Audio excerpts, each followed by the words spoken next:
भगवान शिव को देवों के देव महादेव कहा जाता है। ये तो सभी जानते हैं कि भगवान शिव और माता पार्वती की दो संतानें हैं, गणेश और कार्तिकेय। लेकिन भगवान शिव की अन्य संतानों का जिक्र बहुत कम होता है। आइए जानते हैं भगवान शिव की 8 संतानों के बारे में। प्रिय भक्तगण, आज हम एक कथा का श्रवण कर रहे हैं जो सुनने मात्र से आपके जीवन में सुख, संपत्ति और धन की वर्षा होगी। तो चलिए कथा को प्रारंभ करते हैं। अगर आप यह कहानी सुन रहे हैं तो पूरा सुनिए, आधा अधूरा छोड़कर जाने की गलती मत कीजिएगा।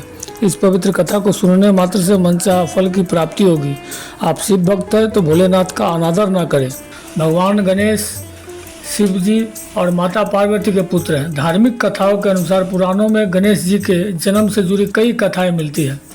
कहीं ये वर्णन किया गया है कि गणेश जी का जन्म भगवान शिव और माता पार्वती के द्वारा रहस्यमय ढंग से हुआ था। तो किसी कथा में कहा गया है कि माता पार्वती के शरीर से उतरे मैल से गणेश का जन्म हुआ था। हिंदू धर्म से जुड़ा पौराणिक इतिहास अपने आप में बेहद अद्भुत है।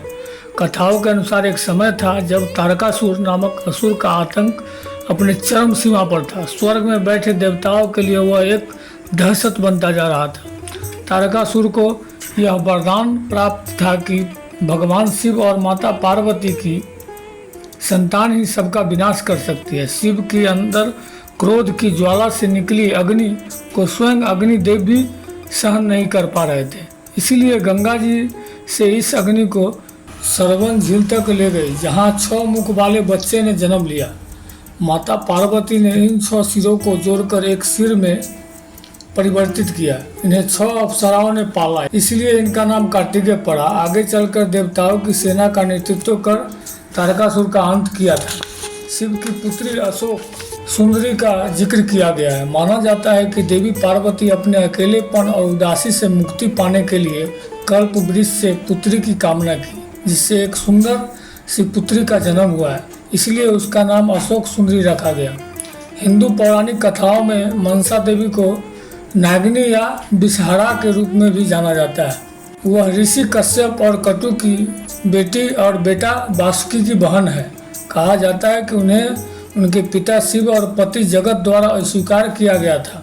शिव मंदिरों में अलग अलग अवसरों पर भगवान शिव के तेज से उत्पन्न हुई उनकी पुत्री ज्योति की पूजा की जाती है। एक अन्य कथा के अनुसार ज्योति का जन्म माता पार्वती के माथे से निकले तेज से हुआ था।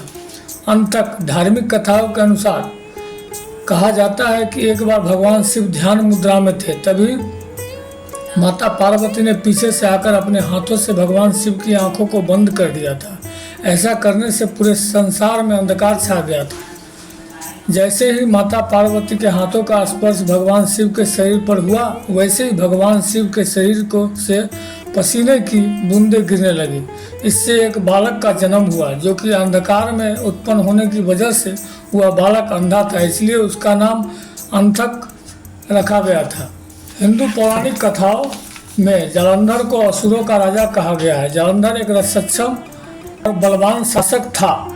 उसके नेतृत्व में असुरों ने देवों को भी हराया था। वह स्वयं एक असुर था, लेकिन शिव की तीसरी आंख से निकली क्रोध अग्नि समुद्र में जा गिरी, जिससे जालंधर की उत्पत्ति हुई थी। वह शिव का ही अंश था। जालंधर शहर का नाम उनके नाम पर रखा गया है। अयप्पा भगवान शिव और भगवान विष्णु के मोहिनी रूप की संतान है। जब असुर राजा महिषासुर को छल से मारा था, तब देवताओं से बदला लेने के लिए उसकी बहन महिषी ने घोर तपस्या की और ब्रह्मा जी को प्रसन्न कर अजैयता का वरदान मांगा। लेकिन ब्रह्मा ने कहा कि यह संभव नहीं है। इसीलिए महिषी ने योजना बनाई और वरदान मांगा कि सिर्फ शिव और विष्णु की संतान उसे मार सकती है। दोनों पुरुष और किसी को भी नहीं जन्म देने की कोई संभावना नहीं है। देवताओं ने शिव और विष्णु को इस तबाही से बचाने के लिए आरोपित किया और विष्णु ने समस्या का एक समाधान पाया। इस प्रकार भगवान विष्णु के मोहिनी रूप का भगवान शिव से मिलन हुआ और अयप्पा का जन्म हुआ। ने बाद में महिषी का अंत कर दिया। वीडियो को बोलते समय कोई त्रुटि हुआ हो तो मैं क्षमा चाहता हूँ। उम्मीद है वीडियो अच्छा लगा। महादेव के सच्चे भक्त हैं तो चैनल को सब्सक्राइब जरूर करें और कमेंट में लिखे हर हर महादेव।